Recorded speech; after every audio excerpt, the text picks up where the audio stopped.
भारत असंख्य परंपराओं और रीति रिवाजों का देश है।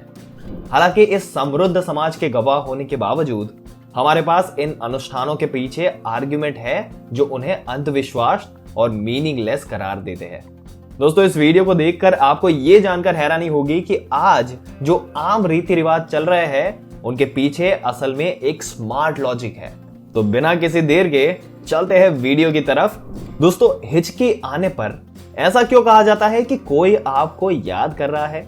भला ऐसी विचित्र परंपरा के पीछे क्या लॉजिक हो सकता है? खैर, ये सोचने में किसी के दिमाग को डिस्ट्रैक्ट करने का एक स्मार्ट तरीका है कि वो व्यक्ति कौन हो सकता है और एज अ रिजल्ट हिचकी अपने आप से बंद हो जाती है। क्या आप किसी ऐसी जगह पर है जहां कुएं में सिक्का फेंकना एक परंपरा का हिस्सा था? दोस्तों, इस एक्ट के लिए दिया गया जनरल लॉजिक ये है कि ये सौभाग्य लाता है। हालांकि ये सेफ ड्रिंकिंग वाटर सुनिश्चित करने के लिए हमारे पूर्वजों के लिए विजनरी तरीकों में से एक था। पुराने समय में उपयोग की जाने वाली अधिकांश करेंसी तांबे की बनी होती थी और आज के स्टेनलेस स्टील के सिक्कों से विपरीत तांबे के सिक्कों को पानी के नीचे रखने से खराब बैक्टीरिया को मारने में मदद मिलती है। और साथ ही तांबा एक महत्वपूर्ण धातु है जो मानव शरीर के लिए बहुत उपयोगी है। नदी में सिक्के फेंकना एक तरह से हमारे पूर्वजों ने सुनिश्चित किया था कि हम पानी के हिस्से के रूप में पर्याप्त तांबे का सेवन करें, क्योंकि मॉडर्न टाइम्स में नदियां पीने के पानी का एकमात्र सोर्स थी और स्टील के सिक्के फेंकने से मदद नहीं मिल सकती, लेकिन तांबे से चार्ज पानी पीने से जरूर से ऐसा होगा। सबसे कॉमन एग्जाम रिचुअल में से एक ऐसा है जिसको फॉलो करते हुए लगभग हम सभी बड़े हुए हैं। वो है किसी भी महत्वपूर्ण परीक्षा से पहले 1 चम्मच दही और चीनी खाना। लेकिन क्यों? दोस्तों, इसका उत्तर आयुर्वेदिक शास्त्रों में मिलता है। सबसे पहले दही और चीनी का संयोजन मूल रूप से मीठा होने का कारण और शरीर में ग्लूकोज को लागू करने में मदद करता है, जो आपके एनर्जी लेवल को बढ़ाता है। परीक्षा से ठीक पहले ये कॉम्बिनेशन ऑफर करने का एक और रीजन ये है कि इसका बॉडी और माइंड पर शीतलता और सुखदायक यानी कि कूलिंग एंड सूदिंग इफेक्ट पड़ता है। तो दोस्तों, अगली बार जब भी आप किसी महत्वपूर्ण बैठक के लिए बाहर हो तो मिश्री पाउडर के साथ दही खाना ना भूलें। आप शगुन के लिए कितनी भी रकम दे, वो हमेशा एक से ही खत्म होती है। ऐसा क्यों? दोस्तों, शून्य में समाप्त होने वाली राशि ट्रांजैक्शन के एंड का सिग्नल देती है, लेकिन एक्स्ट्रा 1 रुपया सह निरंतरता यानी कि कंटिन्यूटी और भविष्य के आदान प्रदान की आशा को नोट करता है। और वो एक्स्ट्रा 1 रुपया यानी कि कर्ज का 1 रुपया एवर लास्टिंग रिलेशन का सिंबल बन जाता है। लेकिन 1 रुपये का सिक्का ही क्यों, नोट क्यों नहीं? दोस्तों, क्योंकि मेटल या धातु को देवी लक्ष्मी का एक रूप माना जाता है जो नेगेटिव एनर्जी को दूर रखता है और समृद्धि को दर्शाता है। आपने किसी को कहते हुए सुना होगा कि आज मेरा मंगलवार का व्रत है। ये सुपरस्टिशियस होगा, है ना? खैर, जो दिख रहा है उससे वो कहीं अधिक बड़ी बात होती है।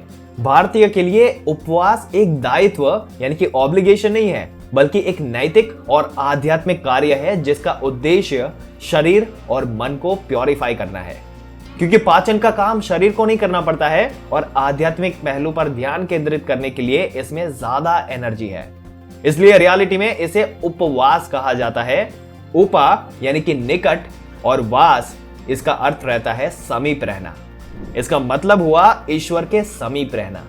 दोस्तों, भारत में लोग महीने में विभिन्न दिनों को अपने पसंदीदा देवता की श्रद्धा के रूप में चुनते हैं और आध्यात्मिक विकास के लिए उपवास करते हैं। बेशक उपवास के अनगिनत शारीरिक और मानसिक बेनिफिट्स है जो अब मॉडर्न साइंस ने अच्छी तरह से नोट कर लिए हैं।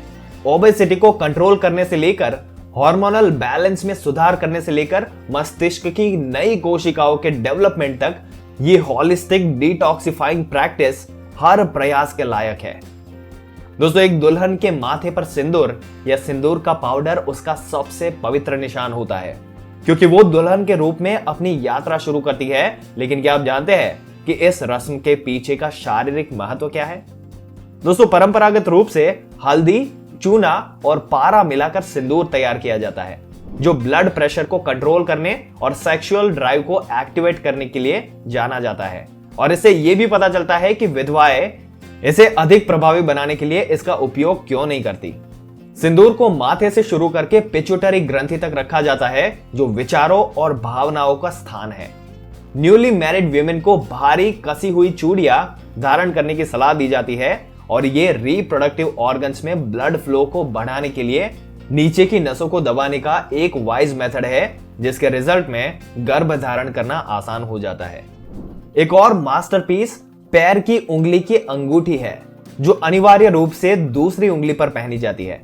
पैर की दूसरी उंगली से एक विशेष नस गर्भाशय को जोड़ती है और हृदय तक जाती है। इस उंगली में बिछिया यानी कि टो रिंग पहनने से गर्भाशय में ब्लड फ्लो को कंट्रोल करके उसे पावरफुल करने में मदद मिलती है, जिससे मेंस्ट्रुअल रेगुलर होता है। और इसके अलावा एक महिला के लिए यह सभी विवाहित होने का एक प्रमुख लक्षण है और इसलिए दूसरे पुरुषों द्वारा परसुएड नहीं किया जाना चाहिए। दोस्तों, हम सभी ने ट्रक, कार, दुकान वगैरह पर नींबू और मिर्च लटका हुआ देखा होगा, है कि नहीं? यहां पे मान्यता यह है कि यह बुरी आत्माओं का वार्ड है और प्रैक्टिकल रूप से स्थानीय रेस्टोरेंट पर इस कॉम्बो को अपने ग्राहकों को भोजन के लिए इधर उधर मंडराते कीड़ों से बचाने के लिए टेबल पर रखते हैं। एक्टिव हीट जनरेटिंग एजेंट हमें मच्छरों और मक्खियों को भगाने में मदद करता है, क्योंकि ये एक जलन पैदा करने वाला होता है। दिलचस्प बात तो यह है कि सदियों पहले जब लोगों को पैदल लंबी यात्रा करनी पड़ती थी, तो उन्हें अक्सर विभिन्न प्रकार के सिनारियों से जर्नी करनी पड़ती थी और शिकारियों के खतरों और इनकंसिस्टेंट वाटर सप्लाई का सामना करना पड़ता था। इन मुद्दों से निपटने के लिए ऐसा लगता है कि हमारे ट्रैवल हीरोज ने हमारे अच्छे पुराने नींबू और मिर्ची को अपने साथ ले लिया। नींबू उन्हें हाइड्रेटेड रखने के लिए था, जबकि मिर्च का इस्तेमाल ये जांचने के लिए किया जा सकता था कि सांप ने काटा है या नहीं। ऐसा माना जाता था कि जब यात्री मिर्च को काटता है और उसे चख नहीं पाता, तो ये सिग्नल देता है कि सांप जहरीला था और इसकी नसों को सुन्न कर देता था। है ना बहुत स्मार्ट आइडिया? दोस्तों, हर दिन भारतीय लोग इस ग्रह पर जीवन के स्रोत सूर्य का जल चढ़ाने की रस्म के द्वारा स्वागत करते थे और वैज्ञानिक महत्व के साथ सपोर्टेड इस प्रथा के बहुत फायदे हैं।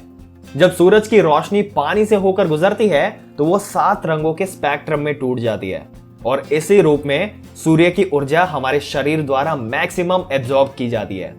ये 3 दोषों को संतुलित करने में मदद करता है, दृष्टि में सुधार करता है, हृदय को मजबूत करता है और दिमाग की शक्ति को बढ़ाता है। और निश्चित रूप से ये स्टडी किसी के जीवन में डिसिप्लिन लाने में भी मदद करती है, क्योंकि यहाँ आपको सूर्य के उदय से पहले उठना होता है, जिससे आप दिन में घंटों को अधिकतम कर सकते हैं।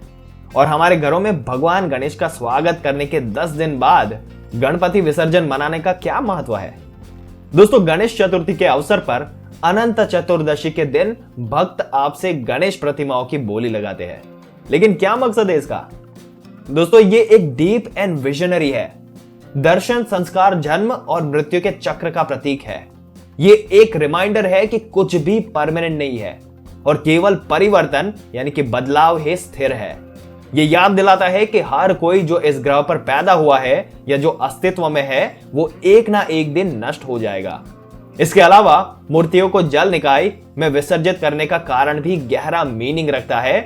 समुद्र या जल निकाय अनंत का प्रतिनिधित्व करते हैं और मूर्ति मोक्ष चाहने वाली आत्मा है। पुराने जमाने में हमारे पूर्वज हल्दी, नीम और मिट्टी जैसी जड़ी बूटियों से भगवान गणेश की मूर्ति बनाने के प्रति काफी जागरूक थे, जो न केवल आसानी से विघटित हो जाते थे बल्कि वाटर बॉडी क्लेम्स को भी पूरा करते थे।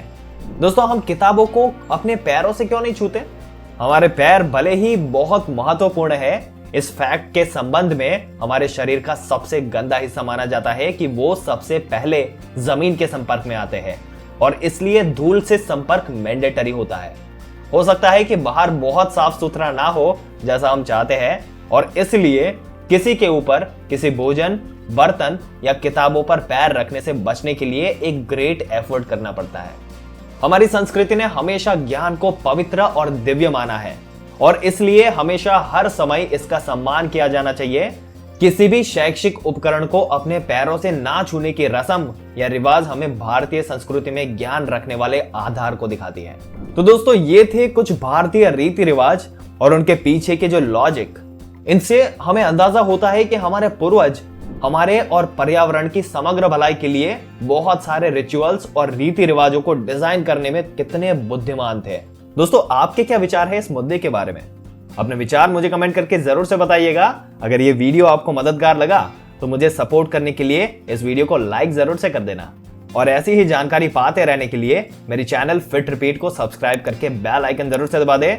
मेरा नाम सावन मातरिया है और इस वीडियो में अंत तक बने रहने के लिए आपका दिल से धन्यवाद करता हूं।